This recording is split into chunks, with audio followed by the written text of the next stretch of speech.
means they weren't ripe enough. So maybe some were and some weren't. Oh, speaking of grease fire.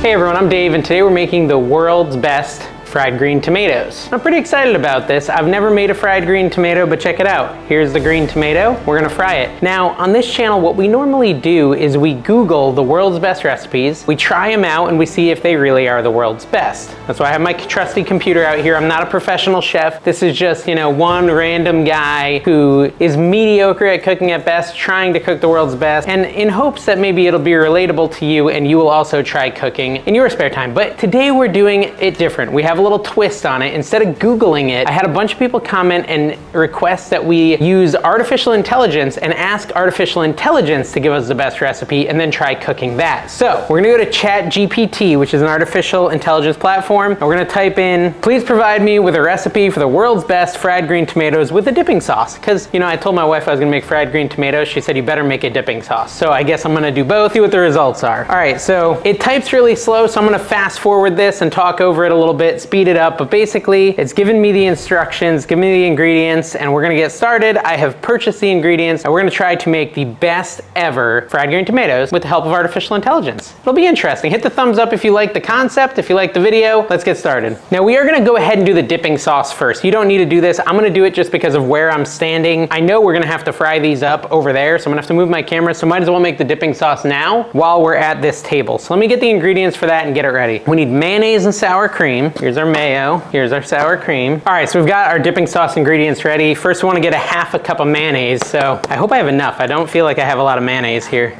Here's my half cup measurer. I might have a different kind of mayo too, though. Ooh.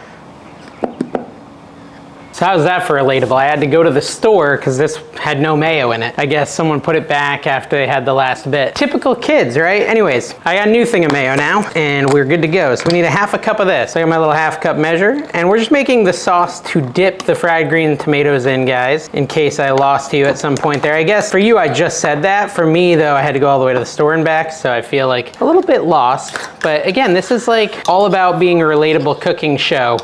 Is it a show? Sort of. And really, what's more relatable than missing an ingredient? Okay, and the next thing we need to do is get a quarter cup of sour cream. So I got my quarter cup here. Do I have to waste it a whole nother? Actually, you know what? I could probably just do it this way. Oh man, that's gonna get everywhere. Hold on. All right, I do need a fork.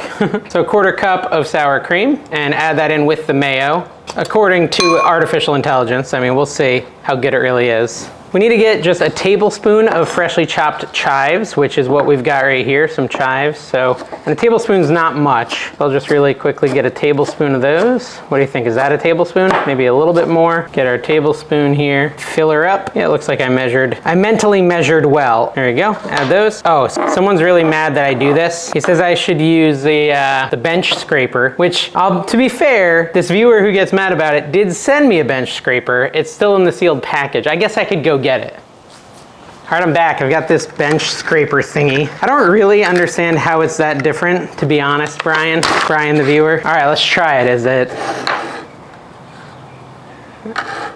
I don't know. Is it sharp? Not really. It's all right. I mean, pretty good. I don't get it. I'm gonna be honest. Let's stay relatable. I just don't get how this and this are that different. This is a little more narrow, I guess. Anyways, we also need some parsley. I think it's a very small amount. That's probably too much. We need a tablespoon of chopped parsley. So yeah, this is way too much, but let's chop it up. Here we go. Chopped parsley, tablespoon. Pop it in there into our mix. And again, this is what I normally do. But now we're using the bench scraper. So maybe it's a little better. It doesn't feel drastically different, but you know what? Whatever. I might accidentally learn something if I'm not careful. All right, we also need a tablespoon of lemon juice. I got the prepackaged stuff. I guess you could use a fresh lemon, but I decided to just use the prepackaged stuff because it's a little easier. So a tablespoon of that. Oopsie, spill it on the counter. Dump it in with the rest. And then half a teaspoon of garlic powder. Half a teaspoon of that. I'm a big mess, I know. And then a little salt and pepper to taste, it says. We'll just stir this up like so. And this is gonna be our dipping sauce for the fried green tomatoes. Throw a little salt and pepper in there, and then I'm gonna put it in the refrigerator while we actually prep the fried green tomatoes. This should be an easy recipe, an appetizer type recipe, so it won't take long. It doesn't specify how much salt and pepper, so I just put some in my hand of each, and we're gonna mix it up. There we go, this is our dipping sauce for the fried green tomatoes. I'm gonna set that aside and we're gonna get to work on the actual meal. Okay, so now let's get to the actual fried green tomatoes. Now, fried green tomatoes are not something I had as a kid, but I grew up in Connecticut. And in Connecticut, wait, 1/4 inch. Let's think this through. It says we need to cut it into 1/4 inch rounds. Do you think that's about a 1/4 inch? Probably? Yeah, probably like that. Nice and thin. I don't know if my first one was thin enough. But yeah, in Connecticut, this was not a thing. You know, it's a more southern thing, I think. I moved down to North Carolina eventually, and that's where I saw these on every menu. Do you think I should take off the little brown bit at the top? I don't know. But I do like them. I've had them several times. The trouble came when we had to select the tomatoes because we weren't really sure. You know, texturally, you're supposed to look out for certain things in veggies and fruits, right? Like an avocado, you want it to feel like slightly soft, but not too soft. We didn't actually know how to pick a green tomato. Let me know in the comments what I should have been looking out for. The ones we got ended up being, you know, remotely hard. Look at this. How come this one has red inside and this one has green inside? What's that all about? Different levels of ripeness, maybe? Again, comment down below and let me know. Very bizarre to see a green tomato with a pink innard. I'm confused and perplexed by it. But yeah, this is something I often order at restaurants now off the appetizer menu. Like if they have it, you can pretty much bet I'm gonna be purchasing it. Okay, some more green. I mean, it says to use 4. So the artificial intelligence has deemed that we use 4, and you know, we must obey their robot overlords. I mean, is this really gonna be the world's best? Also, what do you guys think about the whole concept of using artificial intelligence instead of Google? Should we be looking at Google for the best recipe or AI? I don't know. I'm a little bit torn on it personally. I could totally cut off this brown stuff. I'm trying not to cut my fingers. Now, I'm using a bread knife. Now, I've been told in the past, what am I gonna do with that? I don't know. I've been told in the past that a bread knife is better for cutting tomatoes. And since these are technically tomatoes, I decided to go for it. Let me try a normal knife and we'll compare and I'll let you know. Whoop, this is magnetic. This seems way better. All right, so I don't think it applies to green tomatoes. That's gonna be my opinion on this, because green tomatoes seem to cut way easier with this knife. But you know what? We're always learning on this channel. Make sure you subscribe if you haven't already. All right, good enough. So some of these are red inside, some of these are green inside. I don't know. We've got a beautiful set of green sliced tomatoes. Push them over to the side, I guess. I don't know. And let's see what our next step is. Okay, so it says in a medium bowl, mix together flour, salt, and black pepper. So here's a medium bowl. And here's our flour. I know it because it says flour right on it. How much flour do we need? 1 cup of all-purpose flour. And this is obviously gonna be our breading. 1 cup of that. Perfect. Okay, and then we want to add a teaspoon of salt. Oh, and don't even get triggered on my salt not being premium. We're a normal cooking show. We're not fancy. Someone said something funny because someone was complaining about how I do things. They were saying the channel's called World's Best Recipes, not World's Best Kitchen, World's Best Cook, anything like that. The recipes are supposed to be the best, not the cook. And then a 1/2 teaspoon of black pepper gets added to this as well. And this is going to be like, there you go. This is gonna be what we put the tomatoes in to get that breading around the outside. And obviously there will be some frying coming up too. I'm just gonna mix this up so that you get some pepper and salt in every little crevice of this. It should be fun, guys. It should be fun. Set that aside, made a mess. And we're gonna get another shallow bowl, I'm pretty sure. I'm waiting for this to scrolling down here. Eggs and buttermilk. So the egg, 2 eggs and 1/2 cup of buttermilk. We're gonna add the eggs first so that I don't accidentally get a shell in there. 1. Or if I do get a shell, I can remove it. I saw this thing on TikTok where this guy went and bought those, look, see, there's like a little shell right there. Got it. I had to get a whisk, so I was gone for a second. But what I was saying is this guy went to the supermarket and he bought quail eggs and he hatched them in an incubator. And he had like a little pet quail at that point. This is buttermilk. I'm doing 1/2 cup in with the eggs, like so. And then we're just gonna mix that up. Or what's it called? Whisk it up with our whisk. That's what it's called. Okay, so we got 2 bowls worth of funness here. Now we're gonna get a 3rd bowl. Let me set these over here for a second. 1, 2. Boom, 3rd bowl. I had to go find one. I had used all mine. All right, and in this one we're gonna put cornmeal, which is this stuff right here. 1 cup of cornmeal, so a lot of cornmeal. I'm actually surprised by how much cornmeal. Oops, well, whatever. Cup of cornmeal. There you go, 1/2 teaspoon of paprika, and 1/2 teaspoon of garlic powder, I believe. I believe the children of the... I shouldn't be singing, I'm sorry. No one likes when I do that. All right, mix that up too. So that's paprika, garlic powder, and cornmeal. I feel like it should have more paprika. Like there's really not that much zest going into this. I'm a little nervous about the AI's ability to give me flavor. Just a little bit of paprika, comparatively. Well, and garlic powder. Okay, so we're basically at the point to prepping these for cooking. All right, so most of the ingredients are added at this point. pretty much all the ingredients, but we're gonna use these 3 bowls and we're gonna put them in an order. Let's see, what's the order? The order is like so, and I'm out of space on my cutting board, aren't I? But basically this will be how it works. It'll be, the tomato will go into the egg mixture, right? Dip it in there.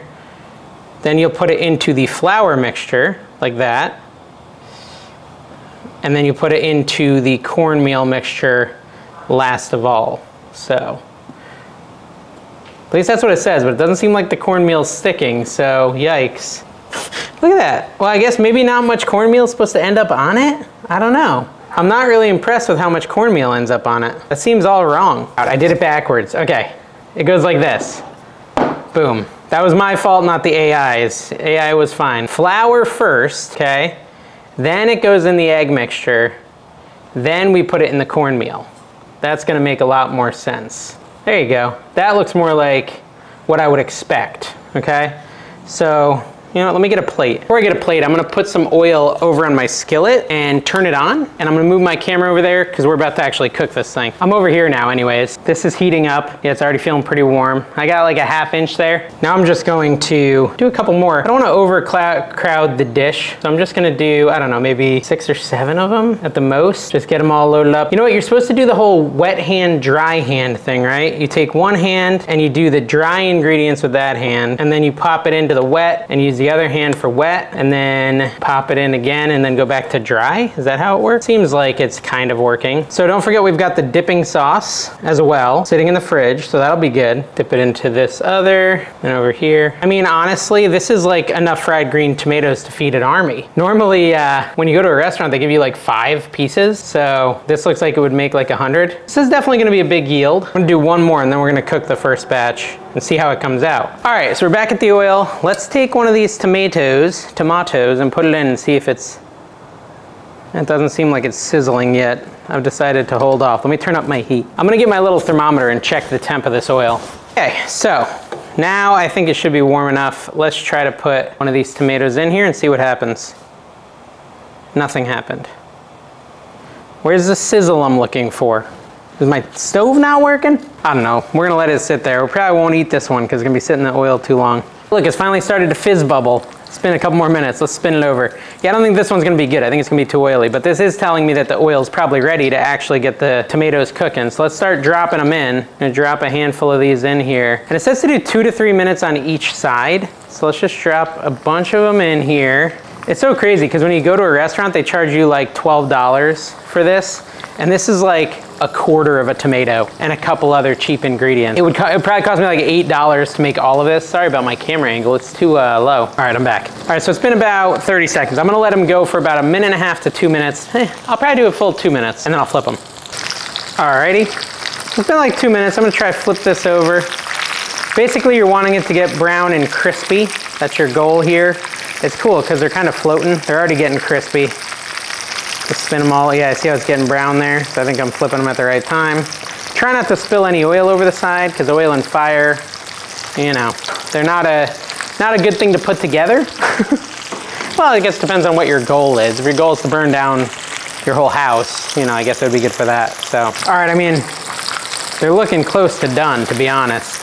See, this one's brown on both sides. I'm gonna take this one. This is the one I put in first, but check it out. How's that look to you? Pretty fried and green and tomatoey.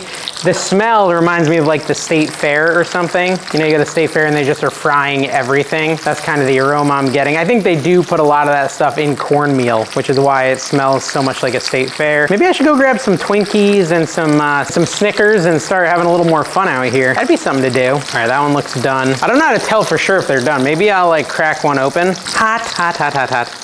Oh, it's hot inside too. That's a good sign. I just don't know about the tomatoes themselves. They felt very hard when I was cutting them, and I'm just a little concerned that that means they weren't ripe enough. So maybe some were and some weren't. Oh, speaking of grease fire, just taking these off here. I think they're all pretty much good. There we go. And now we're gonna try one. We're gonna see if they really are the world's best. Here's what they look like on the plate, guys. They look pretty good to me, don't you think? Wouldn't you say? So I've got a bunch more I can cook. Like I said, I'll cook them for the whole family. Yeah, let's try it. Should I try it without the dipping sauce? No, we asked for it with the dipping sauce, so let's try both together. I'm not complaining. They're hot though. It's the only complaint I have. Let me try it without the sauce. I love it. Delicious. I guess I could say the sauce could have a little more kick, like throw a little bit of like, I don't know, something with a little more punch, some sort of Cajun spice or seasoned salt even. That's delicious, that's really good. I don't know, okay, so they're as good as any I've ever had. So could they be the world's best fried green tomatoes? Yeah. They're just as good. I don't know if they're better. They're as good as any other ones I've ever had at a restaurant. The sauce is not as good as what I've had at a restaurant. I would maybe look up other dipping sauces for fried green tomatoes. I feel like I want it to be orange, which is a weird thing, but I feel like orange is the right color for this, meaning that something's missing that would make it orange. And I'm not sure what it is. But the fried green tomatoes themselves are really good. Might actually be good to dip it in some buffalo sauce. You know, some like Frank's Red Hot or something. Anyways, I hope you guys enjoyed this video. If you enjoyed this, hit that like button, make sure you subscribe and check out all my other videos where we try the world's best. We have a lot of fun on this channel and I hope you'll stick around. Bye-bye.